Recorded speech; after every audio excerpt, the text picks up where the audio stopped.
Ladies and gentlemen, boys and girls, children of all ages, welcome to the very next episode of Friends of the Squared Circle, where I'm your host, Crander Q, aka my real name. Now, before we bring out today's guest, I want to give a huge shout out to a couple of our sponsors here, that being Superior Creations for all your custom tumbler needs. If you need a gift for your boyfriend, girlfriend, mom, dad, definitely check them out at facebook.com/Superior Creations. We got Eric Cannon there, as well as your WrestlePalooza champion and one of our other sponsors, Darren Corbin. Give him a like on all social media at Darren Corbin, as well as checking out his Patreon at patreon.com/Darren Corbin, where tiers just start out at $1. Also, a huge thank you to the boys at 13 Cards, Subject to Change, Zach, Leroy, and Jesse.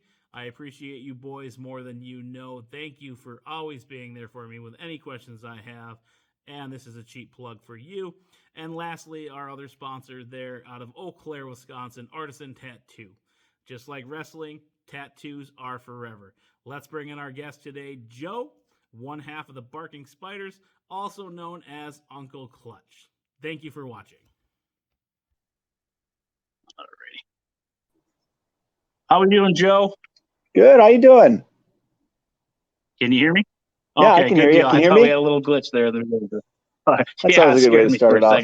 All right, we're good to go. So, Joe, you and I have known each other quite a while. Last time we saw each other was in Rice Lake, Wisconsin, one of your farewell matches. Mm-hmm. Yeah. And then you guys had one more after that, if I remember right. So we did one more date. Was that December of 2021 or January 2022? I forget. That was the last one. All blurred together for you there. So yeah. Time has been kind of nebulous, lately. Yes. So what have you been doing with your time off? Just taking the kids out? Yeah, it's just been so busy with the kids. I got two daughters, so they're doing this. Like this summer, there's been soccer and softball, summer camp, summer family vacations, work, other projects. It's just been really busy. So I bet the body feels a lot better too. So yeah, absolutely. I feel like I got out mostly unscathed. Just a few drops on the head and a few, dislocated jaw and broken teeth, but no, not bad. Not better bad, than many. Well, that's good to hear. That time where it was a good time to get out. It was like, all right, you know what? I think I've been pretty fortunate up to this point. Maybe it is like not time to press my luck once I get into my 40s. Gotcha. How long did you wrestle for then? I had my first match in May of 2000. So 2000. Okay. Yeah. Mm-hmm. I aged in the 90s. I apologize. What's that? I put you in the 90s starting. So. No. Well, Ox, tag team partner, he went to wrestling school in 95. Okay. So then he started in ring in 96. But he was 4 years older than me. We're cousins. He was 4 years older than me. So I was 4 years behind. So 2000 is when I landed. So yeah, I missed the 90s. I was working as a gopher in the 90s. That's how I got into wrestling to begin with, is trying to get my foot in the door as a gopher. So I was in and around wrestling, but helping set up the ring and do a bunch of gopher work. But first match was in 00. Nice. All right, well, we'll get into that a little bit more later as well, but let's just jump right into it. What are some of your first memories of wrestling? Yeah, so I grew up in the 80s. So, that early first run of Hulkamania, like Iron Sheik, Junkyard Dog. You just might like this. I grabbed this water glass just for you, Cal, with the Andre Dog. And then Hogan, if you go over to the other side, it's got the heels on the other side. That is beautiful. There we go. I am jealous of that. Yeah, I grabbed that just for you before I was like, I should bring that glass to show Cal. Perfect for this episode. I watched a little bit of that era of any kid in the 80s did a little bit, but I really didn't latch on till, about 91. Because I had first seen a pay-per-view. My first pay-per-view I saw live was Halloween Havoc 91. Okay. WCW pay-per-view. And just so happened a friend had one of those big yard satellite dishes out in the country. Yeah. And they could kind of pick up a bunch of channels and pay-per-view and stuff like that. And it just so happened to be that Halloween time where that was on. And so Halloween Havoc, I think, is pretty well renowned '91 for being one of the worst pay-per-views of WCW history. But for some reason, that one kind of like somehow sparked, and I really got into it from there. Did you ever see that one, '91? I probably have. I mean, I've watched so much. I'm bad with dates and names. Was that the monster truck one, or was that a little later? That was a little later. This one was like the most memorable one from it was what was it called? It was the giant cage. Not the Dungeon of Doom. It was this big cage that they brought in the ring with the electric chair in the middle. The House of Horrors. Okay, yeah. Cage of Horrors. And it had Abdul the Butcher and Cactus Jack and a young Razor Ramon as the Diamond Stud in there, and a bunch of characters. And it just had a bunch of hokiness in it. That bunch of Hall of Famers nowadays, yeah. Yeah. R.I.P. Scott Hall, baby. So R.I.P. So was Halloween Havoc. Was there any specific characters that you were drawn to? Was there any, specific match that kind of even got you more sucked in, or just the wrestling itself? Well, I said it helps. I'm also a really big Halloween fan, so it was sort of the cheesy spectacle of it all. I don't know. Gotcha. But a lot of people don't like cheesy stuff in wrestling, but for some reason when I was a kid, they brought out like Big Josh and PN News and the Diamond Stud, Abdul the Butcher, Cactus Jack. Rick Rude did this thing where he went as the Halloween Havoc Phantom and he wore a mask and he was supposed to be incognito, but it was very obviously Rick Rude. So there was a bunch of corniness on that show, but for some reason it spoke to me. But Brian Pillman was the first wrestler that I think I really gravitated towards, though. Yeah, for me, Halloween was I'm a big wuss. I'm scared of the dumbest things, especially E.T. So you're scared of E.T.? Yeah, I hate him. Everybody blows it up on my Facebook, and it just... I didn't know that. Yeah, I can't stand him. I don't know what it is. It's that little finger. And it just creeps me out. So and his chest, you can see his heart light up through his chest. I think that was kind of creepy. And I'm sure all my friends now are going to put memes and GIFs in the comment section with E.T. But hey, at least they're watching. At least they're putting comments so I can get some views and traction on our page here. I immediately started looking around to see if I had anything ET related within my arm's reach, because I know I have some ET trading cards. Oh boy! I know I have a toy ET where the head goes up. You pull a thing on the back of his neck and his head goes up and down. We might have to pause this so I can puke. I don't know. The girls at work always used to do the little finger thing to me all the time, and it drove me absolutely nuts. So, and I always say on this little video series that I get the goosebumps, and I'm starting to get them now, and just getting the shivers down my spine. So, all right, moving on from ET.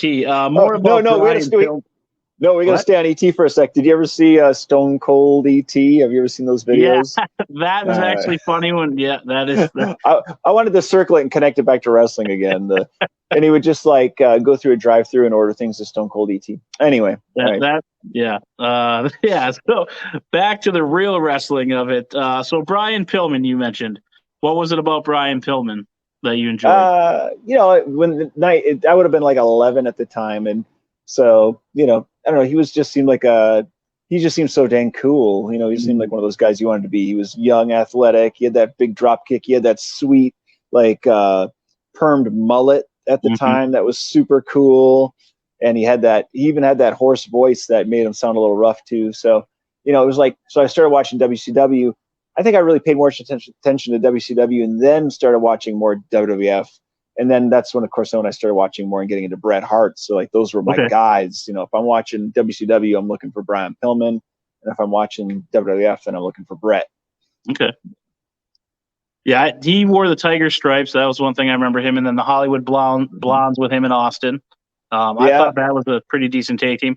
I wasn't too sold on Austin, during that time or his WWF run, I guess, because I always liked the weird things that most people didn't like. I like Disco Inferno. I like the cruiserweights. I've actually seen or mentioned it to a few people, and they agree with me. Disco was cool, so I don't feel alone in my disco love. I would love to meet that guy just to be like, dude, I don't know what it was about you, but for some reason I just thought you were the cream of the crop that came out and just delivered. So at the deck, we used to go down to the deck when they would have like they'd have an early morning pre-sale on tickets for house shows at the deck. And so we'd go wait all night in line at the deck to wait for them to open up and get tickets. And sometimes they would send a wrestler there to sign autographs to draw people down to buy tickets. And one year it was the Disco Inferno. So I do have a Disco Inferno 8x10 somewhere around here, not hanging on the wall, but it's somewhere accounted for. Along with Medusa and Norman Smiley and Vampiro. I think those were the 4 people that made those appearances. That's great. Yeah, he's definitely one on my bucket list. I love the Dusty Rhodes. I got somewhat resembled your face paint, but I don't have any more of your merch because my buddy stole my shirt and I never got it back. So what does it say? Golden? What does it say? Like golden? I believe age golden age. Oh, and then the golden back age. And, yep. This is what he came. Where was that at? This was what's that? The casino. That casino show? Yep. I think the next night you got a specific tattoo we could talk about a little bit later here. He was a cool guy. Of all the guys, all the guys I met being in wrestling over the years of like name wrestlers that have come around to indie shows, he was one of the nicest, coolest guys out of the bunch. So they say don't meet your heroes, Cal, but Goldust was super cool. Yeah, Bob. Well, we talk about Bob a lot on here. I got to get him on here one of these days. He's too quiet to talk, but he had to keep pushing me towards Dustin, and was like, "Here, I brought your book," and he asked me 9 times, or he asked me questions, and 9 times I kept saying I was nervous because I couldn't fathom what was happening, and then me and my nephew met him down in towards Milwaukee there, and I had to do the talking because I was the grown-up. So I got my redemption, but still was kind of nervous around him. So both times I met him, he was pretty cool. So were you watching when he first debuted, for not being Dustin Rhodes, but the first time he showed up on WWF TV? Were you watching at that time? When he first showed up as Goldust and made that first appearance, did you see that? Yeah, I think that's what stuck out because he had all the gold paint and he was doing the at that age I guess I didn't understand the what's the word that he always used? Drawing a blank, but I didn't understand what that meant and I didn't see it like that. Now 2022 with everything that's going on with relationships, genders, and all that. Now it makes more sense, but back then I was just like, this guy is creepy and weird. And then he wrestled Undertaker and Mankind, which were other weird characters. So I thought, wow, this guy is great. And I got his action figure. He came with the wig. I just, something about that and the face paint. I don't know what it was, We immediately, since I was watching WCW so much, I was already a fan of Dustin Rhodes, and we had heard he'd left, and we heard that he was going to WWF. There was no dirt sheets that we were getting at the time or anything like that. There was no internet to check. So when he showed up, even though with the face painted and the wig, they showed him from behind, and then he spun around and cut his promo. And me and my friend were like, "It's Dustin Rhodes. What is happening here? What is this gimmick?" So still remember that, how quickly we were blown away. Yeah, because when he was in that run in the beginning, I think in WWF as the Natural, I remember him getting beat up by $1 Million Man. Another reason I probably didn't like him as a kid. But I just remember it's Dusty Rhodes' kid. He's beating him up. Who beats up someone's kid, And then I always tell they didn't do much with him on that first run. No. And then I just remember Dustin Rhodes' valet getting stolen by the $1 Million Man, and I just hated him for it. Because every time that would come up on the pay-per-view, that was the VHS I always rented, and I would just get so mad every time because it's just he just steals his little lady friend. Oh yeah, that was what was that? SummerSlam 90. What was that? 91? SummerSlam 90? Yeah, it has to be around there. It had the big blue cage. I remember it was, I think, Warrior versus Rude in the cage. And it was Hogan and Earthquake. It was Texas Tornado versus Perfect, right? Okay. I think Santino was on there too in his tag team. Tino Santana. Yeah, Tino Santana and what was that when he was tagging with Martel? Bad News Brown. Yeah. There's probably somebody watching going I know the whole card, but yeah, that's when he stole $1 Million Man, bought Sapphire. That was a big deal. Yeah. And I love the polka dots. I talk about it on every episode. I got the Dusty tattoo. I got the Goldust tattoo. Maybe one day I'll get a Cody one just to make the whole family, but who knows? But we'll segue into You gotta tattoos get here. Get the neck tattoo. Yeah, that's what everybody told me. I'm like, no. But get it. Well, yeah, you could get it like partially American flag, partially polka dotted, and there we go. Yeah, I don't know. And then I'll probably put it somewhere on the body with the other two, but not the neck. I finally got a girlfriend, selfless plug. She'd kill me if I had that. So what a sweet girl to come to wrestling shows with you. Yeah, and she likes it because she gets to drink. That's what she tells everybody. So this girl sounds like a keeper. Yeah, so she was enjoying the Rice Lake show because I was getting all like fangirled out when you guys came out, and then I was like, "Well, you can come and get my picture with me." She's like, "Just go." I was like, "Okay, I'll be right back." So I tried to get her over there, but she doesn't like getting her picture taken with the wrestlers. So, so she watches it. Yeah, Well, I made her do it at the Duluth show with the Buns of Steel guy because I offered my girlfriend to touch his butt for $5, so that probably ruined everything. So, who's the Buns of Steel guy? I have no idea. First time I ever saw him, but he was like talking about his butt, and then I told my girlfriend would touch it, and it got weird for her. So, isn't wrestling great? So, but since we're on the topic of tattoo, might as well talk about your infamous tattoo, and I'll try to see if I can get that clip in there as well. How did you get is there a clip of that in the world? Is there? I do have a clip of you in the magazine. You were in the magazine. Oh yeah, the Pro Wrestling Illustrated. Yep. Yeah, I got the picture with that, and then I asked him at the Comic-Con if he knew of anybody that had it.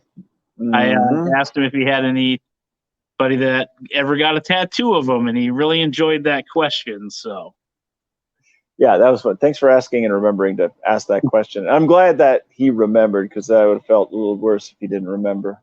Oh yeah, he got a good chuckle. I'll have to send you that little TikTok that I made of it. So yeah, and of course we're talking about the Honky Tonk Man.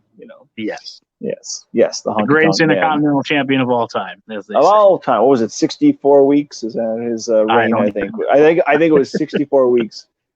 Only because Santino Marella later on was trying to have the honky meter where he was trying to beat the Honky Tonk Man's reign. Yeah, I think that's how I remember. I think it was 64 weeks when he was counting.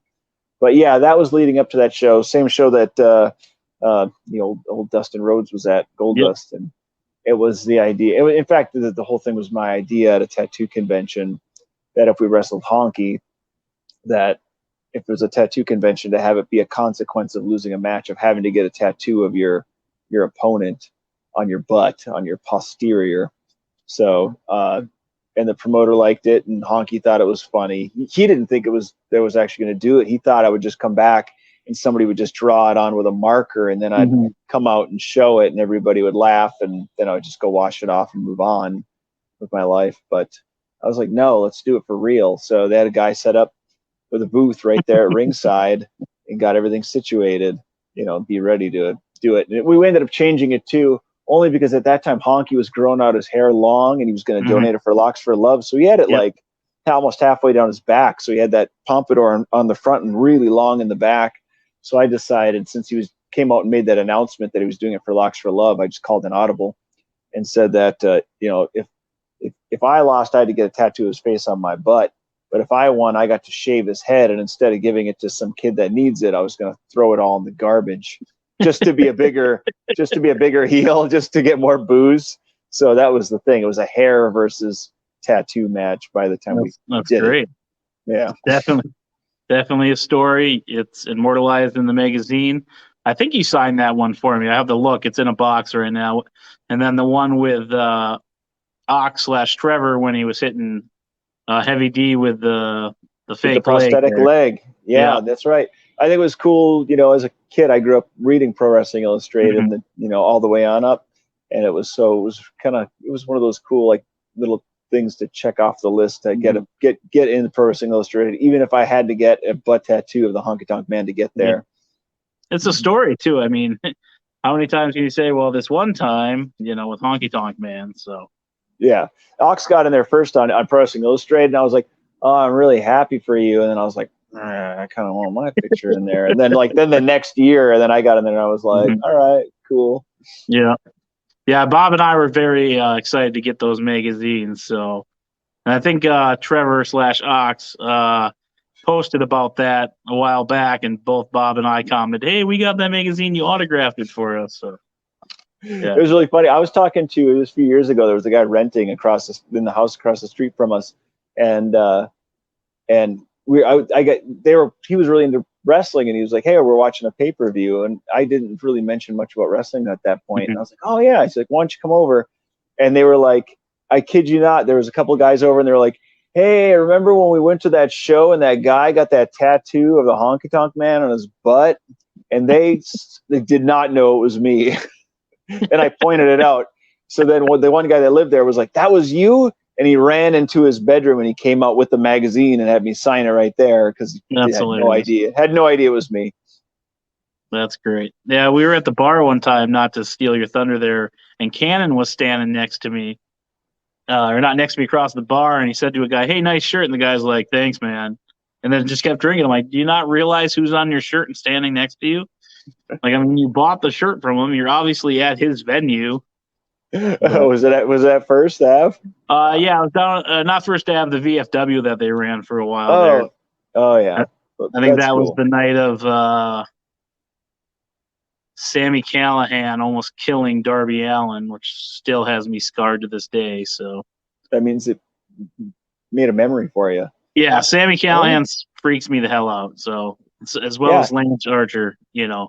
Yeah, there's something about Sammy Callahan that's just like, you could just tell he's a guy that seems real enough that you just feel like you wouldn't want to mess with him, you know? Yeah, I had the ref on a couple episodes ago, Josh / Ref Clark, and he was saying when Sammy turns into Sammy, he's ready to go. So I was like, good to know if I ever meet him again to stay away. So, but that's cool. I see that Eric, he's running something down at the Mall of America again too. Yep. I bought tickets for that. Got luckily to get that VIP circle they have. I guess the site kept crashing for everybody, so I got in right away and got my front row ticket. So they're selling tickets. Is it going to be in the rotunda, or is it like in a separate room? It's going to be in the rotunda again, and then I think it's going to go 4-story. First section is going to be seated. I think second, third, and fourth are standing room only, but I may be mistaken. I haven't looked too much at it. And then the first 2 sections get like a little fanny pack with a bunch of 30-year anniversary Mall America gifts and coupons. Cool. $20 credit, I think, to the mall. So yeah, that's I mean, super cool. Yeah, so I'm kind of excited because I remember that episode as a kid. Being, hey, I've been there. The train station in the background with Lex Luger. That's what I'm thinking. I'm like, I wonder if you could get Luger to come. Right. Just to come. I mean, he's in a wheelchair now, but that somebody could bring him out there, Sit him ringside for the. Sit him ringside, but I mean, that's so cool. I really would have loved to have gone down to that first Nitro, but we just never, ever went to the Twin Cities. Except, I know we were going to talk about some collectibles later, but I would be remiss if I didn't show this right now. One thing I did go to the Mall of America for was the official grand opening of Hulk Hogan's Postamania, where I got this autographed picture of Hulk Hogan eating pasta. This is like one of my pride and joys. I posted this picture several times on social media. It's my favorite. I have several autographs of Hulk Hogan of more like legit moments in time, but there's something about this one. Just like I have a picture I'm looking at right now of Jushin Thunder Liger throwing a baseball. Just love how absurd this is. That is cool. So we went down to Twin Cities. We never went down there, and we waited in line for 4 hours listening to the Hulk Hogan Wrestling Boot Traveling Band album, waiting to get his autograph. It was Hogan, Jimmy Hart, and Macho Man were all there signing autographs for free. And you just had to wait in line, and they'd sign your stuff for you and sign 8x10s. And that was a huge day at the Mall of America to meet Hulk Hogan. And we didn't eat at Postamania. But one other thing I did get there that very same day was, as long as I'm still talking about it, it was the WCW Super Brawl Super Nintendo game, which was really hard to find. I never saw it before or after. And it was released like during that cheesy Hogan Dungeon of Doom run. Okay. But it was like in development for so long. By the time it came out, like every wrestler on here was basically gone except for Sting and Vader and Flair. But Nice. Brian Pillman was on it, and your buddy, the natural Dustin Rhodes, was on it. Ron Simmons, Ricky Steamboat, the Steiner Nice. brothers. I'm just looking at the back of the box. Oh, that's fine. Yeah, it was fantastic, and it had these like really cheesy box art. Johnny B. Bad. Yeah. I So- love Johnny B. Bad. I always thought he was pretty creative too. Like, that's another one that's just weird. I didn't like the Mark Merrill thing too much because, Sable, but yeah. No, I was a fan of Johnny B. Bad. I think on Halloween 91, he also was on that card because he came out with a big sparkly orange robe with spider webs and spiders on it. Nice, He shot nice. his Bad Blaster. I love that. I love it. I love when wrestlers wear Halloween themed gear and they tweak Halloween themed gear and get the orange and black. Yeah. I just adore when he did that, I was like, I'm a fan of this guy. Johnny B. Bad? Yes, please. Yeah, I think I had one of his action figures that just had the pose where basically all you could do was DDTs, but I used him all the time. I thought he was kind of cool. Yeah. Mine was weird. He turned green in time, that figure, for some reason. Gotcha. Yeah, he discolored. I had a bunch of those figures, though, too. Those big rubber ones. Mhm. And, yeah, I have that. For some reason, that Johnny B. Bad turned green. I've got it in a box around here somewhere, too. Gotcha. Was there any wrestling personalities that you hated? Like, legit hated? I would say more like character-wise. I mean, I always whine about CM Punk, but that's more just because I think he's just obnoxious. But just more character-wise, I guess. Not like anybody in the business that you actually hate. Yeah. No, I wouldn't go that way. There's really nobody I hate anyway. Yeah, I'm trying to think when I was a fan of wrestling, when I was watching it first. Lex Luger, when he was a heel, I didn't like Lex Luger because he just was, Gotcha. he was just in too good a shape. I never trust anybody that's in that good a shape, And, but no, I didn't even hate Ric Flair. I remember Terry Funk was such a heel for a while in the 90s when I was watching Terry Funk. But I kind of liked him too. So I don't even know if I'd say I hated him. I was, even back then, I was still like a fan of the heels. One guy, who made me want to turn the channel though, just because I wasn't a fan, was in the heel category, was when Colonel Robert Parker was doing all that managing in WCW, doing like that foghorn, leghorn, like plantation owner guy gimmick. I don't know what, Colonel Sanders gimmick. Yeah, Colonel Sanders white suit with Harlem Heat there for a while. Yeah, did he have like a love feud or interest thing with Sherry, sensuous Sherry? And he was managing. Girl. And he managed Bunkhouse Buck, and I never liked Bunkhouse Buck. Do you remember Bunkhouse Buck? I do not. No. There was a brief amount of time where I don't know if he like had dirt on some higher up. Just Bunkhouse Buck was used a lot but got put on television a lot for like a 2-year stretch. And I got back and I've watched some matches and I don't mind him as much now. But at the time he was getting so much airtime and I was like, oh, enough of the Bunkhouse Buck. Or Kevin Sullivan was another one. For some reason I was never a big Kevin Sullivan fan. I never really got it. And then when it hit the Hulk Hogan, Kevin Sullivan feud run and that cheesy WCW early Hogan run when he was doing the Taskmaster thing in the Dungeon of Doom, I was not quite jiving on that either. Yeah. I'm trying to think who was all in the Dungeon of Doom now. Oh, I'll tell you. I know they had the Giant. Yeah. And then they had Zodiac, if I remember right. Yeah, right? Yeah. Oh God, Bruce the Barber Beefcake just kept changing gimmicks. So he's the Zodiac. And then Ming all of a sudden, instead of just being like this Tongan wrecking machine, like wore that big goofy like Hawaiian helmet.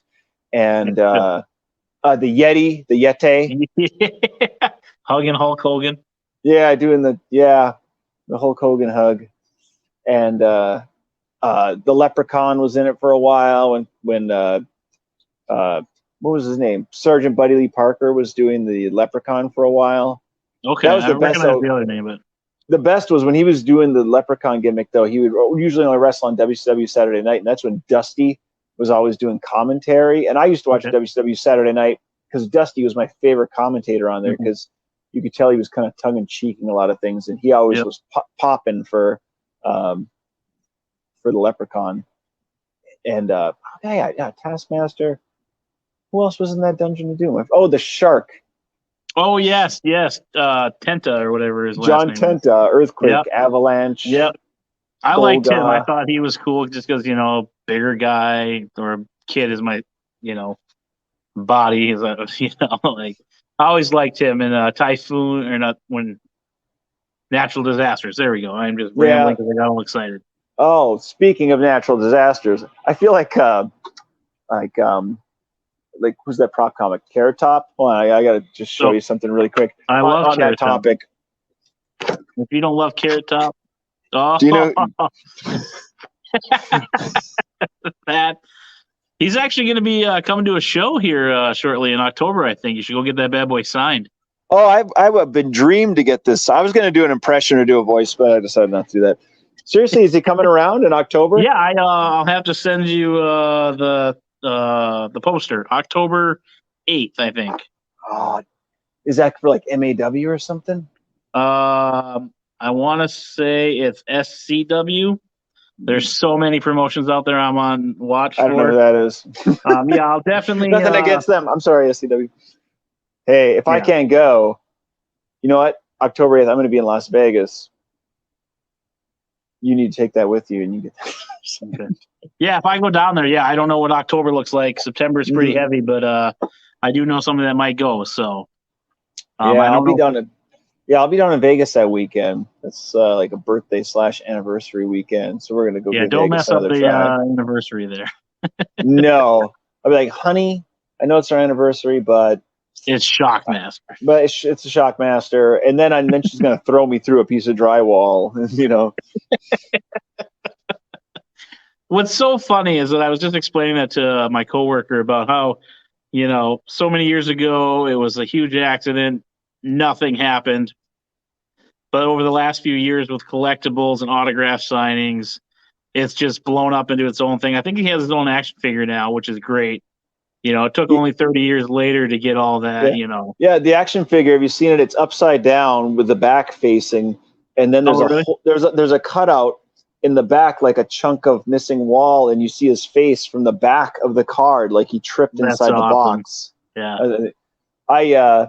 I was watching that live, that Clash of the Champions it was on, and again, that happened. We laughed so hard. We immediately knew who it was. And then it was like, I mean, this is the stupidest thing. Like, what were they thinking of taking a Stormtrooper mask, covering it in glitter, and then, like, how was that supposed to be intimidating? It was so dumb. Was he going to wrestle in it? I don't understand what the long-term goal was. Mm-hmm. I just could never figure it out. But we loved it. We laughed so hard. And Sid was there, and I was a big fan of Sid. Mm-hmm. And when it happened, that was the video where he's like, I told you. As soon as he fell down, you could see Sid lean over and say that. Yeah, I think Bulldog swears in that one too, if I remember right. He's like, "Oh shit" or something. Yeah. Yeah, and it did a couple guys doing like a little hand over the mouth thing. That's too funny. But the thing is, it's still held up. I mean, for what it is. I mean, like I said, he's getting publicity for it now. 30 years ago, he probably thought his wrestling career was over. But the nice thing is, it kind of was. They kept him around because then they kind of turned him into a bumbling guy for a while, and he came out playing to the ukulele music when they kept him as the Shockmaster. Remember, they had to keep him around, and they made him like a construction worker for some reason. So he kept wrestling. He still had to do that War Games match, but they just decided to make him be a construction worker. He came out with a hard hat, and they made him sort of like dopey to try to like make it seem like the trip was intentional. Okay. But so they tried to play it off, but and then they came out with the Super Shockmaster. Did you ever see the Super Shockmaster? I did not. No. Yeah, and that was very short lived. I don't think it ever made it off of like WCW Worldwide or Main Event or one of those Saturday morning shows, but they tried to keep it going. That's too funny. I think that's the greatest. Yeah. That might be the coolest collectible I've seen so far out of 7 episodes. So I just made it. I had a cheap Halloween Stormtrooper costume, and then I was just gonna throw it away when I was done with it. But I decided to make this. So, it's just a Shockmaster super fan. That's all. Yeah, we'll definitely talk about that and see if we can get that taken care of for you. Do you watch a lot of the product today now, or are you more just kind of off and on? I'm really not watching much of anything, to be honest. just haven't had much time. On Mondays, I'm just not there. I just don't have time to commit the 3 hours to Raw. Yep. I've only seen SmackDown a few times since it's moved to Fox, just a handful of times, and I've seen just a few episodes. I saw not what was the I think I saw the first AEW pay-per-view, the All In or no Double or Nothing. I saw Double or Nothing, that first one. I saw that live, and then I've seen just a few sporadic episodes here and there. And since I have Peacock, I've watched a handful of some of the WWE offerings, but I just haven't got a chance to watch much. Gotcha. Especially being a dad, it's pretty busy. Me, I read about it mostly because I don't have access to cable. I try to catch the highlights on YouTube with AEW, with Dante and Darius out of Minneapolis from First Avenue and, the Academy down there. I like to watch those guys. So just because, did you make it over when we had Dante down at the Wade Stadium here in Duluth for wrestling, when we had wrestling at Wade Stadium? For the Huskies? Yeah.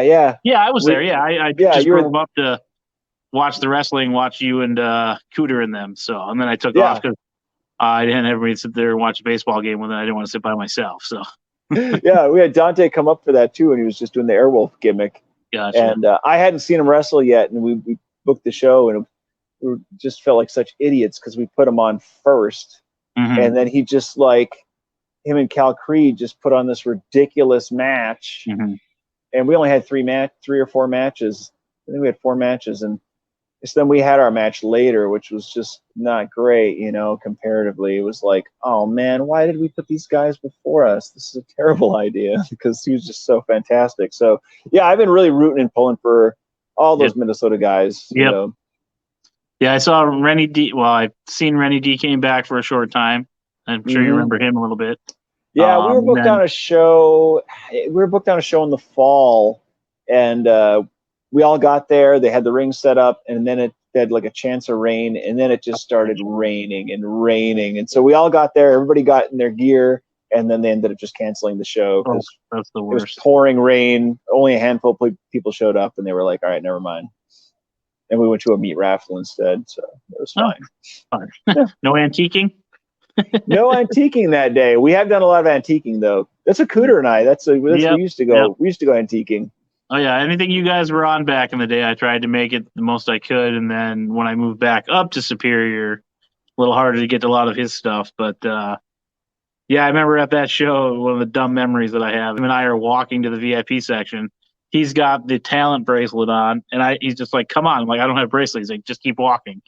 So this is the proudest moment of my life where I just walk in. The guy's like, "Hey, where's your bracelet?" I'm like, "I'm with my dad," and he's just like, "Oh, okay." So then I got free food. Like, one of my favorite wrestling stories because I was all like, "I'm with the wrestlers," So. I'm with my dad, and the guy just was like, "Oh, okay." Yeah. One of my other favorite wrestling memories is with you too when we were at the good old WGW shows there. One of them was when they were doing the intermission thing and you called it his yard sale. I got a big pop for that when he had some walk or something they were giving out. I don't even. Yeah. He used to always do that. The promoter would just it was always just at the VFW or the National Guard Armory, and he always drew fans. He always had a good crowd at those shows, and they were, they weren't the best shows, but they were fun. They were fun for us to do because they were very low stakes wrestling shows, But he always had that intermission where he just brought out all this random. He had this huge Doug Funny figure from Doug one time, and I don't know where he got that, but another time, he had like a skillet and a big wok, and it was so boring though because it would just raffle on forever. So then I used to just try to sneak up there and try to mess with it for a while and try to pull numbers or try to steal things away from people or just to try to breathe a little life into intermission. Because those intermissions got kind of harsh. And then one of my other favorite things that you did that show was I use it all the time now. You were wrestling a guy, and obviously, as everyone can see here, you don't have any hair.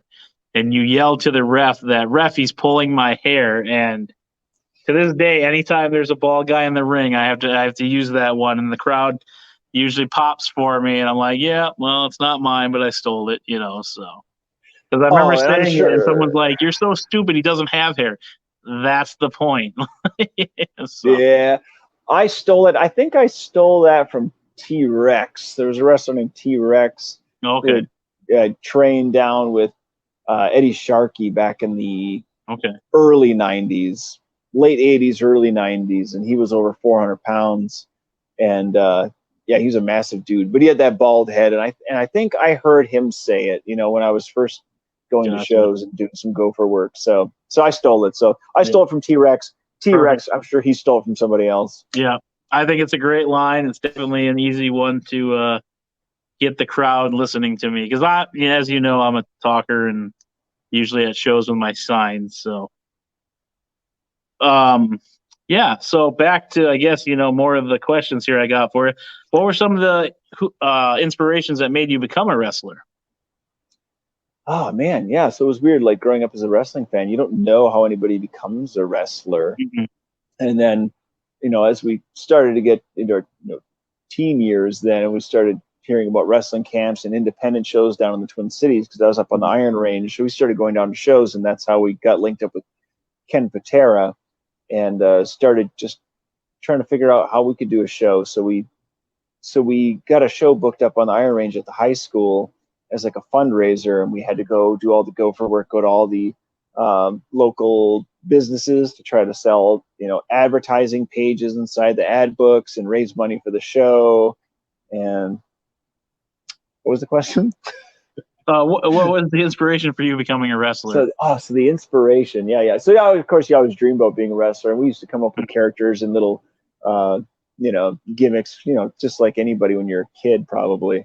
But Ken Patera ran a wrestling school, and it was like, as we were doing all that gopher work, just to be part of the wrestling and to learn more about the insider working of wrestling and Mhm. how the ring goes up and all the detail stuff. And then Ken offered us to go train at his camp, so we definitely jumped on it. And that was like, but the inspiration was just all those years of watching wrestling and just like thinking that that's just sort of some sort of pipe dream, like who actually goes and does that.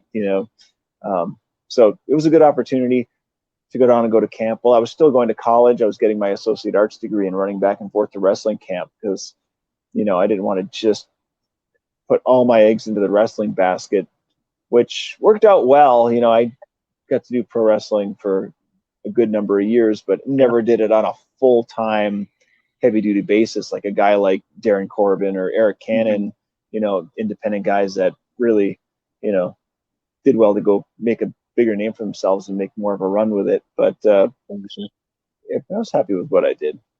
Not to interrupt, but just to plug my sponsors here: Superior Creations, beautiful tumblers. That's what I do. What were some of your early characters that you mentioned? I know of a few, but people at home don't. Yeah. So first character, I don't know why my first character. This is of my own choosing. I decided to be, since we were wrestling in Minnesota, even though Wild Bill Irwin already did the Goon as the wrestling hockey player, I don't even think I was thinking of it at the time, unless I was subconsciously. But I did the masked wrestling hockey player Stanley Cup, which was had a hockey mask with cross hockey sticks on it, and wore the hockey jersey got the name on the back and the whole thing. And then I could use the hockey stick in the matches, even though I was a babyface. But then it wasn't getting over very well.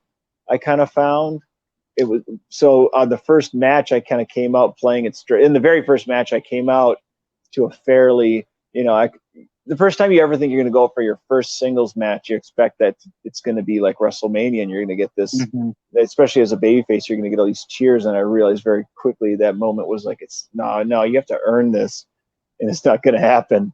But then I started playing up the character and the big thing I did was I rode the hockey stick like a horse around the ring, and that got a big pop. And started doing goofy stuff, like if a guy was stepping through the ropes, I'd use the hockey stick to hit the middle rope, just snap the rope up into his groin, and just did some more goofy stuff in the matches and worked in some comedy spots, and that was a fun character to do actually. But I did that for a while. then working with Sheikh Adnan al-Kaisi, he was making this faction called the Sheikh's Republic Army, Iraqi Republic Army, and he needed some guys to be part of that group. So I changed gimmicks. Then I was called the Desert Fox, and I was from Iraq or Iran, I don't remember. Worked just military fatigues and just did heel stuff. Gotcha. Lots of choking and camel clutches. And that's when Ox was also going to camp. He decided to become a full-blown sheik. He had the bald head. He grew out his mustache and dyed it real dark black, like a Iron Sheik mustache, and got the genie pants and the curly toe boots and a big sparkly turban. And he was a sheik, and he was managed by Adnan, and we were all part of that group with the masked jungle fighter Terry Fox. And it was, it's a little weird taking a bunch of Minnesota guys and trying to make an Iraqi army, but they were desperate. So yeah, it worked all right. So they took a Samoan and made him into, Japanese sumo wrestlers. So yeah. And Savio Vega was originally Quang, the Japanese like ninja, even though he's Puerto Rican. So yeah, so it works out all right. So then I switched over to being the Desert Fox, and then I got rid of that gimmick, and I had more of a kind of a Billy Idol punk gimmick. I had spiked bleach blonde hair and wore a leather jacket. So then I was called the Desert Fox Clutch Logan. So then I was still kind of leaning into that. Then I got rid of the Desert Fox, and I was just called Clutch Logan. And then I took some time off and finished my bachelor's degree. And then when I came back, then I was Barking Spider Clutch. And that's how we rolled into the Barking Spider era until I did some TV and then became Uncle Clutch. Gotcha. Who came up with it? You were Ox? I came up with it on my own. I don't know I don't remember. I think the Clutch I was thinking of when I was thinking of the leather jacket, and I was thinking about wearing, the torn up, the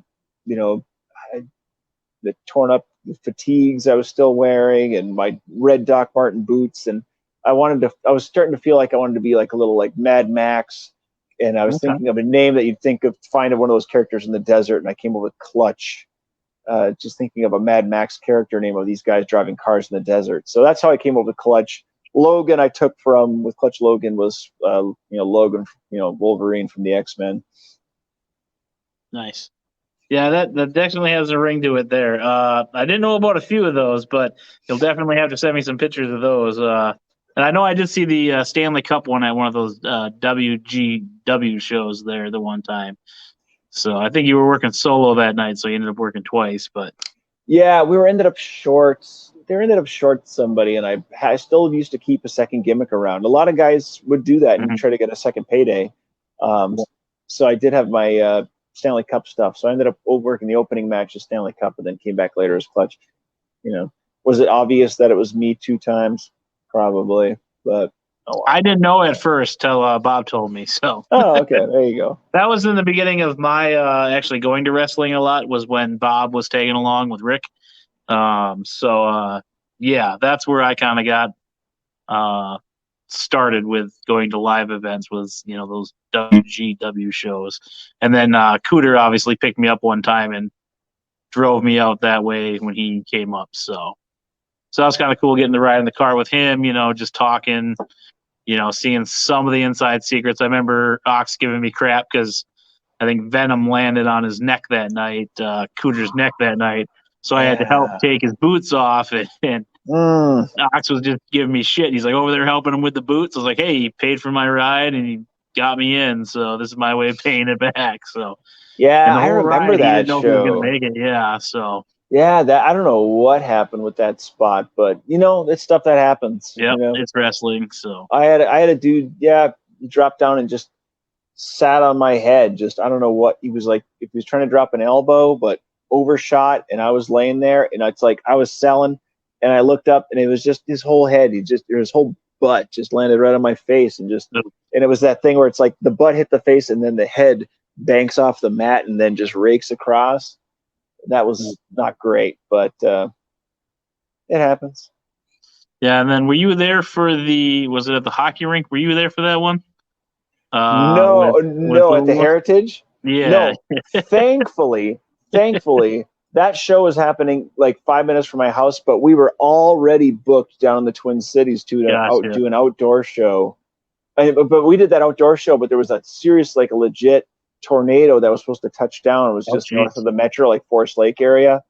And it was an outdoor show, and they had all these weather warnings, but they still had a good draw. They had a good crowd that turned out, but we were the last match doing some sort of street fight thing at the end with Ben Saylor and Nate Bash. And so we were the last match, and it was like the weather was just getting really bad as we were coming out, but we put our time in and finished the match off, and then we basically got our payday and got out of there. But yes, we missed that show at the ice rink. But it didn't look. I don't think I ever got a lot of details, but I saw pictures of it, and it did not look great. Yeah, I mean, what I can divulge on it that I remember, because it's my point of view, I was asked to record the match. No big deal. So I'm standing out, 10 feet from the ring. I don't even know Mr. Little Wolf is behind me. He's not watching these videos. If he is, if you are, sorry. He's standing behind me with a baseball bat, I guess, going full Sting, pointing the bat at Cooter. Cooter wins the belt. They go upstairs. I'm still downstairs, not oblivious to anything. And apparently there was a pretty big shouting match in the locker room that night. And then Cooter took off with the belt. So he's just like, we need to go right now. And I was like, where are we going? We need to leave right now. And I'm like, why? Did you take the belt? And he looks at me. And I was like, oh, this is for real. Like, this is a story. And we were gone. So, yeah.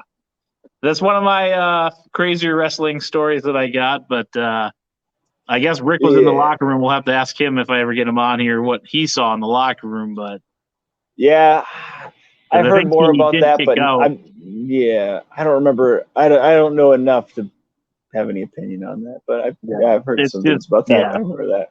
And then he was on Facebook yelling at him, saying he was trying to start an angle, and somehow it got blurred between reality and wrestling. And oh God, it was funny. Now back then it was like, what is happening? What did I do? What am I getting into? But that's the crazy wrestling world. But more with Uncle Clutch. You mentioned that. What kind of things have you done with Uncle Clutch? Yeah, so, I started working over wrestling in Japan. So when I was working in Japan, it worked out really good. I was getting a lot of good promos made when I was over there, and a lot of video that was kind of just making its way on some of the streaming channels and YouTube and some of the, video sharing channels they use over in Japan. And they just so happened to be rebooting the Gong Show on NBC. And so I just happened to share and apply to be on the Gong Show. I applied and sent a video of me speaking Japanese and stealing a baby, and kind of because in Japan I was known as the foreign invader that eats babies. So just throw that out there. And so the Gong Show actually messaged me back, the producers, and were like, "We love your character. This is so weird. Why are you speaking Japanese? Why are you a wrestler? Why are you in Japan? Do they have wrestling in Japan? Why are you eating a baby? And what would you do on the Gong Show that would have to do with a wrestler eating a baby?" And I was like, I have no idea. How about I'll write a lullaby and I'll play it on the ukulele and talk about eating a baby. And so that's what I did. I made a video, just recorded it in my basement, my face paint and everything, and I just sent it to the Gong Show, and they were like, "Yeah, that's great. You're on. We'll send you a ticket, and here's your hotel information." And so I flew down to LA for like 3 days and did a bunch of blocking and recording, and Mike Myers was hosting it. We had Zach Galifianakis and these guys judging, and it was cool. It was a lot of fun. We were in the back lot at Sony Picture Studios and saw a lot of celebrities milling around, and almost bumped into Jennifer Aniston coming out of the bathroom. Then so after I did the Gong Show and that aired, then America's Got Talent saw that, and they were like, "Hey, we're looking for weird, expendable, weird people to have on our show too, for auditions. So, but what else could you do other than we don't want you to do that same act?"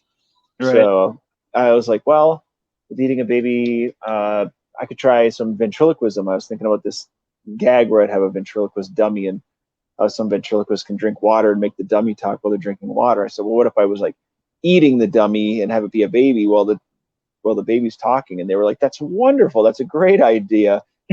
You're actually a ventriloquist? And I said, no, I'm not a ventriloquist. But they're like, okay. They're like, really? Okay. So I made the dummy and made the video, and they were like, yeah, that's perfect. Here's your ticket. Here's your hotel. We'll fly you out. I think for those kind of shows, I'm kind of a cheap date because I don't have an agent. I'm only one person. They're not using any copywritten material that they have to get approval for. Yep. So it's like if they fly out and they use it, it's great. If they fly out and it's not great, then they can just scrap it. Because both of those shows, there was a lot of acts that they used that never even made it onto television. You know, when I did America's Got Talent, they did 23 acts that day.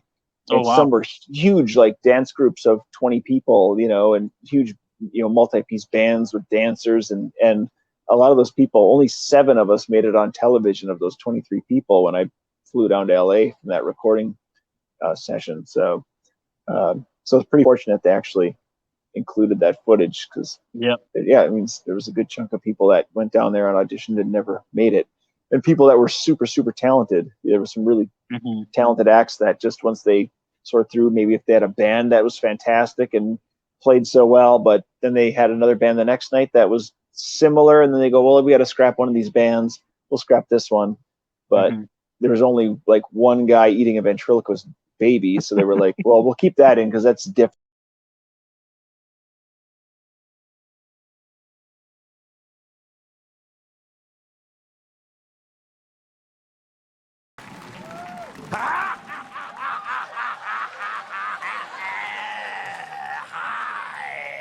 Hi, I'm your Uncle Clutch.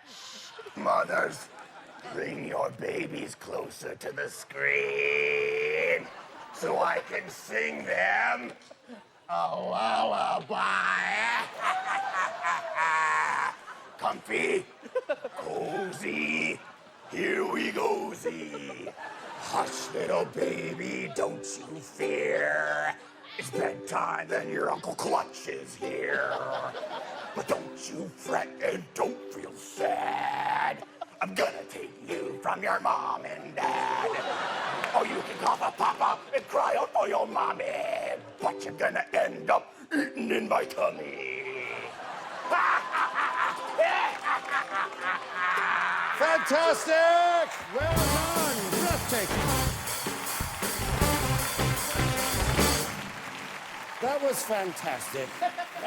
Just breathtaking. Oh, yeah. Just fantastic. Oh, yes. Yes, you're scaring me now. Yes. All I ask is that you tell the voices not to kill me. Is that okay? And for the sake of the families, tell them where the bodies are.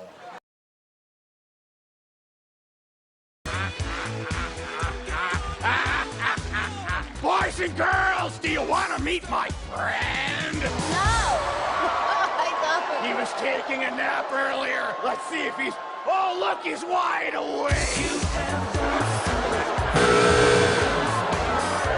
got something in your eyes. Let me get it up for you. What the hell?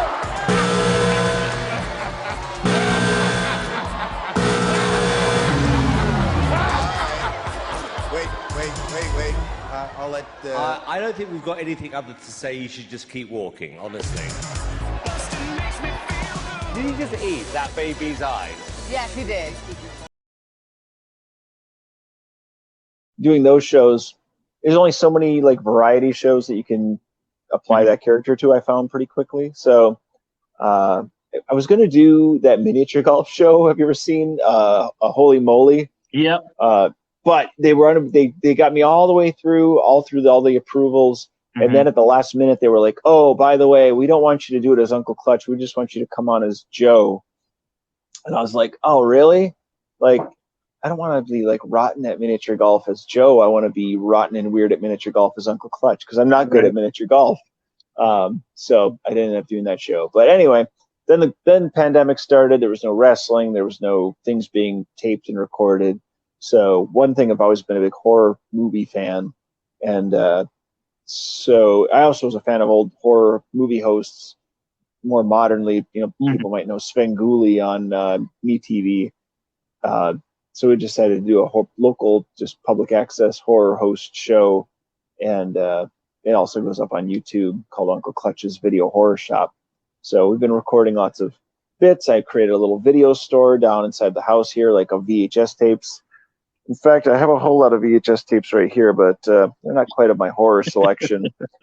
I just bought a few the other day. Oh yeah, not horror. Some Saved by the Bell VHS. I love the VHS format. I did too. I still buy the Jurassic Park ones all the time when I see them. I'm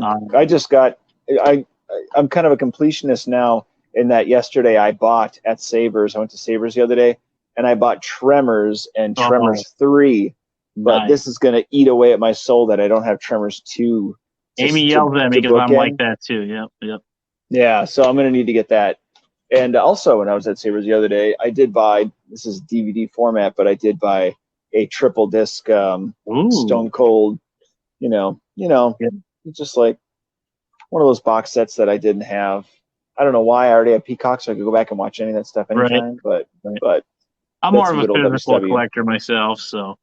I know. I'm a physical media guy too, and I think that's the Video Horror Shop has got a big kind of part of that too. It's like it's kind of built on horror movie nostalgia and old movies, but it's also set in a video store. So we have people coming in playing renters, people coming in to rent a movie from the video store, and it's whatever usually movie we're going to be playing. Also, they just put out some Uncle Clutch trading cards with a picture from America's Got Talent. Yeah, I got one for you. And this is from the Twin Ports Horror Society. Put this together. They're a really good local group of people that will do a lot of events. I just did a halfway to Halloween party recently, and did some hosting. I did another ventriloquist act that was equally as stupid, and I wrote a bunch of original jokes for it because I was like, I should try some jokes. I should try to write some jokes, and they went over so poorly. Like in the best way possible. They were just terrible, cheesy, like dad level horror Clutch jokes. None of which I will repeat now because they're just not good. And I don't remember any of them, but it was a lot of fun. So it's been really great though. The Twin Ports Horror Society has been awesome. They have a Facebook page. They're worth jumping in for anybody in the Twin Ports to kind of jump in and kind of get in a horror spooky mood. I'll definitely have to send it to my buddy Justin as well as Bob. Bob. Yeah, I honestly think like Uncle Clutch's character could be like, I know you were going to do some other stuff with it. I know you're busy.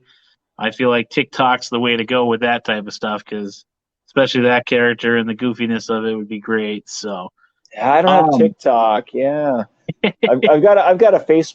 No, I don't have a Facebook page. I've got a Twitter page that I also just don't really manage very well and don't do much with. Just I haven't had that much time for social media stuff, right? Especially for Uncle Clutch stuff to do that face paint legit, it takes a good half hour to get like into character and put my face on. So it's kind of hard to just like quickly, like I'd like to just make a bunch of little short videos. I mean, it's just, if I take the time and I can paint my face and just like record a whole bunch of things and then just slowly release them out over time. But I've just really had no time. Yep. And I'm just starting this little adventure. It gives me something to do with my creativity. Gives me a chance to talk with my friends. As Amy says, it puts my talking to use. But it is a lot of work. I mean, I have to set up a week early, send out this, send out that, confirm, deny, make sure everything's legit.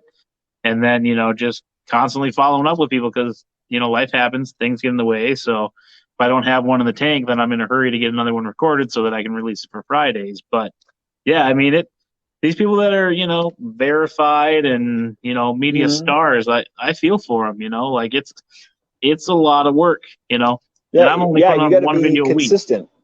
a week, Yeah, you got to be like super consistent to keep like bumping stuff out. There's some like YouTube stuff that I'll follow, and it's like if I don't see something from somebody for a little while, I'm like, where have you been? It's been like a week already. But that's a lot of work to put a video out every week. And a selfless plug, Darren Corbin, who sponsors this podcast, you can find him on all social medias as well as Patreon. He puts out content every day. Every day there's a new video on the Patreon, and it's crazy how much he puts out. But he's also working a full-time job, wrestling almost every day now that the pandemic's over, slightly or whatever it is. But I mean, it definitely is a lot of work. And I try to put at least 3 videos a week, one's being a TikTok, for a sneak peek of the video, one's, the actual video, and then, just keeping the Facebook generated, because as soon as that slows down, then people dismiss it, So every day I try to put something up. Yeah, that's crazy for Darren to keep up with that too. He's a married man now too. I've discovered too. Not anymore. Ow! So, yeah. So we won't get into that. That's his stuff. But all right, I edit that. I'm sorry. Yeah, I hadn't seen him for a long time. Yeah. Pre-pandemic, plus a couple of years, and then we were booked on that show, the show that got rained out. We were booked on that show and caught up with him for a while, and it was like I hadn't seen him in a good long while. So. Yeah, because you guys kind of crossed paths there at Heavy on Wrestling for a little bit, didn't you? Or yes, with the tag teams, I think. Yeah, we wrestled. Yeah, I probably wrestled him a half a dozen times. Yeah, we wrestled him and Cannon and those guys a good handful of times. I'm sure anytime I think too. Yeah. Yeah, anytime they end up working with us, I'm sure they're always like, "Oh, we're gonna wrestle the Barking Spiders."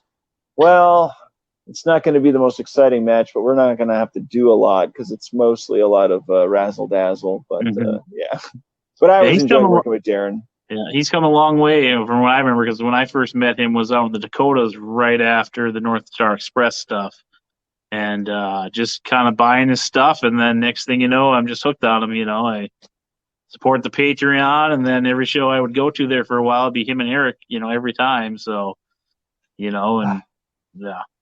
Yeah, we got to wrestle North Star Express. They've got to work with those guys a good handful of times, and they were always fun matches to work with. And yeah, he's one of those guys that's just like an actual, like, cool, nice guy in wrestling. So been happy for him.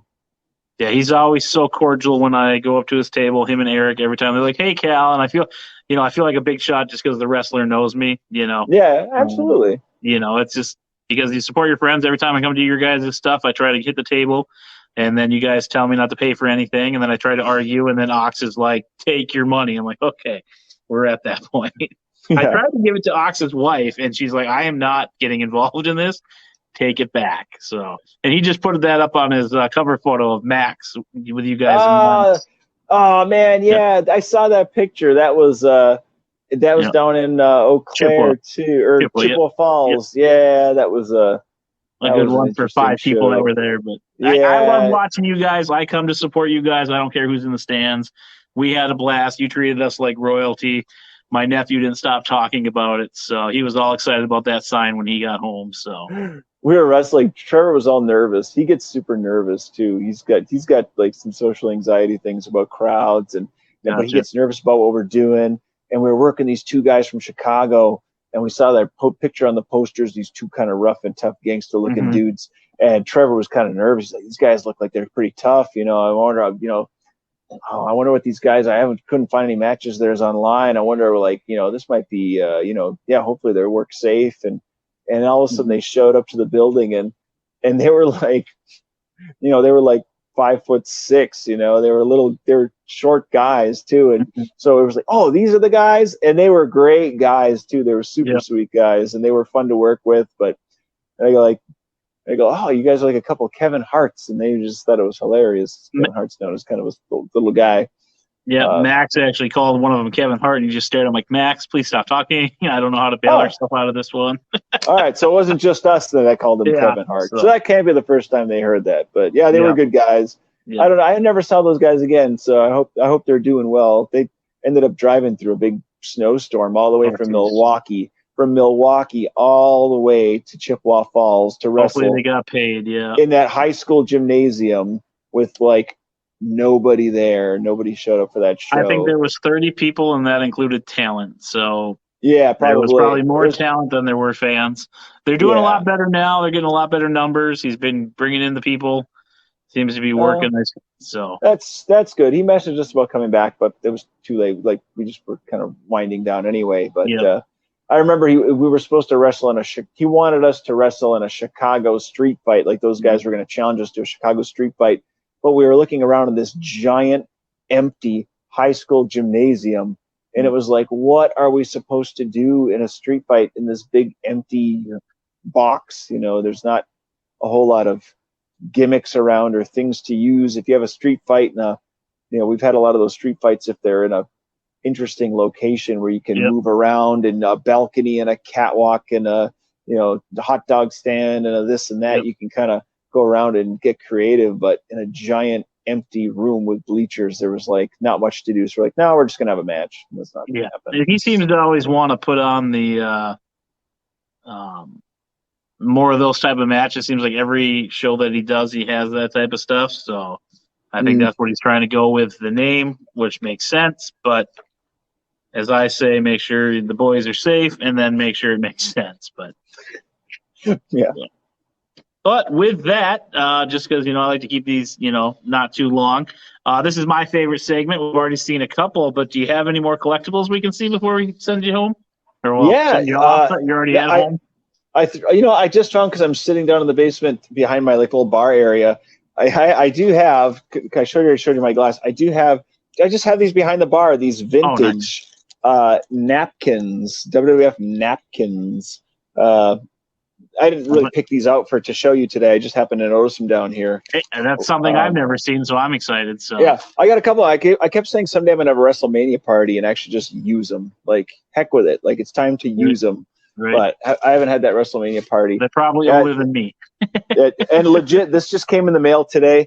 I don't really buy. I haven't been buying much stuff. Do you buy much figures and things still to this day? I only buy the local boy Otis. I buy him, and then I buy Davari, and then once in a while I will pick up anything, Dustin or Gold Dust if it's cheap right now. So otherwise, it's mostly I've just been kind of buying more of my 80s and 90s toys to build up a nostalgia collection right now. Rebuying all the old stuff. Yeah. Oh, yeah. So, yeah, I've got a ton of those the big Elgin rubber guys. Okay. And then a bunch of the Hasbro ones still. Yeah, I've got a bunch of other random stuff. But anyway, I was since I worked in Japan a lot, because I have been a huge fan of Japanese wrestling since the early '90s, since one of those WCW Japan Super shows, which were fantastic shows from the early mid '90s, early '90s. But I just got this in the mail today. No joke. There's a group on Instagram called Foreign Objects. Okay. Using foreign objects in the ring, and they get foreign Japanese wrestling figures to sell off their Instagram page. And I bought this box set of New Japan Pro Wrestling. And it's got all the dudes, and then it comes with a ring, and it was so sweet. I've only bought one thing. I bought a big Antonio Inoki from them, a big soft vinyl Antonio Inoki. I bought that like a year or two ago, and I still just follow him on Instagram. I haven't bought anything else since then. But then this thing came up, and I was like, oh God, I gotta have that, because I'm just such a huge fan of the Great Muta. I didn't mention what a huge fan of the Great Muta I was since early on in wrestling. I don't know, plastic. You love my friend Chad then, because he's a huge Muta fan too. So. Yeah, Muta and Liger. I mean, those were my guys. I was just totally enamored by those guys. Koshinaka, Ricky Choshu. So I haven't opened it up yet. I wasn't sure if it was sealed or not, but it is not sealed. So I'm like, I'm going to open it up, and I want to you got to build the little ring on the inside. Very nice. I just got this in the mail today. I don't know, for somebody if somebody's into Japanese wrestling, seems like totally cool. Oh yeah, I think it's neat. I'm not even into the Japanese stuff too much. So, yeah. I love it. So I was pretty psyched to get that in the mail today. It was one of those impulse buys, because when Foreign Objects put something for sale on Instagram, you just have to claim it, and if you claim it, then they lock you in as the person that can get it. Yeah. So every time something is on there, it's already been sold. It's already gone by the time I look at it, because I only look at Instagram probably once a day. Gotcha. Sometimes not even that. So I'm like, oh, look at the cool thing. So this one hadn't sold yet. I was like, give it to me. I want it. But, we have access to grown-up money, as I like to say. So. Right, exactly. Yeah, I think that was all the collectibles. I did have one of these Super 7 Andre the Giant's, the 3¾ inch. But actually, they made him 4 inches, so he's taller than your typical Is that a beer in his hand? Yeah, he is holding a can of beer. Yeah, nice. He comes. That's great. He comes with a beer can. I don't know if I can get that is great. I don't know if I can get that to come into focus. But yeah, Super 7. I don't know if you've heard of them. Mm-hmm. They make really cool figures. They make some big, really super detailed Andre the Giant figures with different hands. They also made like a Matt Cardona and Brian Myers figures. Okay. Yeah, they've made a bunch of stuff. They got a lot of cool stuff. Nice. Yeah, I know they're going to be making some more Andre the Giant figures here. I saw on like Ringside Figs or something. They're showing a new prototype of his coming out. So and good to see there's him with some more. Yeah, there's Princess Bride figures out there, and they made a Fezzik. You know, if you like Fezzik, Oh, if you're nice. a fan of that. And I just happened to see this. I had a copy of No Mercy sitting here too. I was just asking my buddy if he had that, so we could potentially play that. I got 25-foot screen here we can use, and we're gonna try to hook up some video games to it one night. So. Oh, it's the best. I got my 64 right here. I got a bunch of junk back here, but this is like my favorite wrestling game of all time.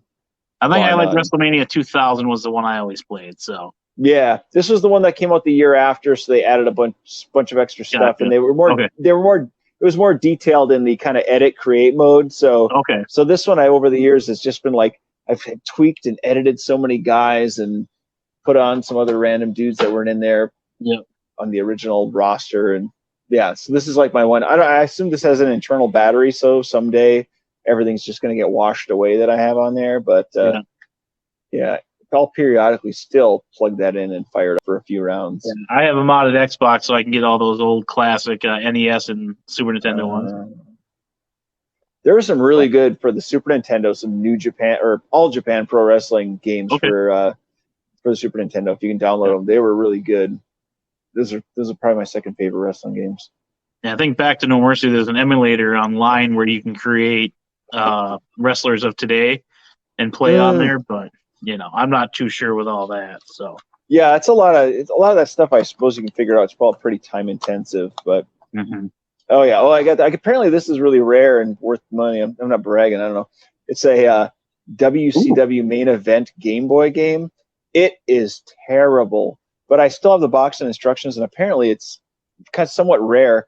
It had Steve Austin on it. Had Johnny B. Bad. Nice. This is my original. It still has my mom wrote my name on the back of all of them and numbered them. Nice. Oh, also a Japanese copy of Pro Wrestling. Very nice. Yeah, that's another good one. Oh, and a New Japan Pro Wrestling Game Boy game too. Now I'm just going to show you a bunch of games. That's fine. This game was also terrible. I think that's all the wrestling ones. Oh wait, here's a copy of Superstars. Okay. Yeah, they're all blurry. Anyway, all these Game Boy wrestling games are all quite bad. Ring Rage. I don't think I ever played that one. Anyway, show and tell. The good old days. That's why we call it Show Me the Collectibles. I don't know if that's absolutely. I mean, what else are you going to do with your classic Game Boy? Right. Yeah. Back when they weren't in color or on our cell phones, kids. Well, Joe, it's been great. Hopefully we can get you on here again and keep talking. Anything else you want to plug or say or get out into the world? No, thanks for having me on. It was like it was good to talk wrestling. It's I've got a few buddies you end up able to chit chat, talk wrestling with, and hear guys what they've been into and opinions and what's going on with modern wrestling. And so it was fun to get together and shoot the breeze. Still doing on YouTube. Just search up Uncle Clutch. We'll put a link in the bio, as they say. I'll put one of the links in there for that, as well as try to put those 2 videos of you on the Gong Show as well as America's Got Talent, so people can check that out. I'll probably put one of the links to your page with that, so you can get some views there. Not that I'm Logan Paul, but just keeping it all in the wrestling community, so. Wait, you're not Logan Paul? I wish, but then I could have a 6-pack. Other than that, I don't want anything to do with him. But he's actually in wrestling with the Miz right now. So is that that's this weekend, isn't it? Saturday. Yep, SummerSlam. So it's on Saturday too. Yeah, they've moved him for a reason. But I mean, I kind of like it because then I don't have to get up early in the summer here for work. Yeah, so. That's right. We're driving out to Maine, so I won't be around. I probably won't end up watching it, but maybe I'll watch. I'm gonna try to later. That's the joy of it. But it's nice. It's nice to kind of now that I haven't been wrestling, I can kind of jump back in and just kind of be a fan I'm more of a casual fan that I used to be, but it's been kind of nice to just be able to go back and go back and watch all the old stuff and watch some of the new stuff and just kind of enjoy the time I had doing it. But we'll have to get together and watch one of these events one of these days. It's more fun to watch. We can get you here, watch on the 25-foot screen. We can throw on an old one. We got the Peacock. We can throw on a classic one, even that 1991 Halloween Havoc, or we can throw on the SummerSlam. The only drawback, can't have a few brewskis, as they say. It's been a middle school, right. But we can still have fun, have some pizza, some carbs, talk with the boys. So we'll have a Halloween party, Halloween Havoc 91. Heck yeah, there we go. Mm-hmm. We can get our boys over at 13 Cards maybe to come. They're big wrestling fanatics too. So. All right, perfect. Sounds like a plan. Well, I do appreciate it again, Joe. Thank you. Simple tagline here for being a friend of the Squared Circle. I always mess that up, but that's all right. This is YouTube. It's nothing fancy. But we'll definitely have to get you on here for part 2, just to keep talking video games and wrestling, and maybe we can get Ox on here with you. So. All right, perfect. Thanks for having me on, buddy. Appreciate it, buddy. And we're going to kick you out of here, and then I'm going to do my selfless plugs for my sponsors. You're going to throw me out of – don't kick me out. You're going to throw me over the top, right? I'm going to get eliminated. I wish I could, but I struggle with kicking people out. They seem to figure it out better than I do. So I'll be just like – you can be like an official and eject me from the podcast. Right. So. All right. All right. Thanks, man. Buddy. Thanks again. All right. Nice catching Bye. up. Yep. All right, everybody. Thank you for watching another episode of Friends of the Squared Circle, where I am your host, Crander Q, a.k.a. my real name. Please make sure you check out our sponsors at Superior Creations, where they got these beautiful tumblers. Yes, your WrestlePalooza champion, as well as Eric Cannon and others that you can get customly made through her. Big shout out to Darren Corbin for also sponsoring this podcast. Check him out on all his social medias at Darren Corbin, as well as patreon.com. And thank you to the boys over at 13 Cards Subject Exchange for always helping me with any questions I have regarding these podcasts. And as always, thank you for being a friend of the Squared Circle.